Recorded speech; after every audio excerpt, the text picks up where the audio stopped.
Nataka nitumie fursa hii ya kwanza kutoa msamaha kwa Wakenya kwa disappointment ambayo nilisababisha wakati tulikuwa tunapiga kura ya finance bill pale bungeni last week.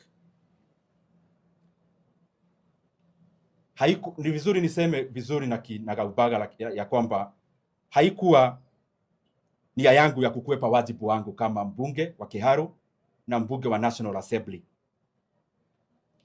Na vile nimeeleza hapo awali, nimekuwa bungeni katika hizo jambo zote tulifanya za mswada wa fedha, na katika mchakato wote nimekuwa pale bungeni mpaka ile tunaita second reading.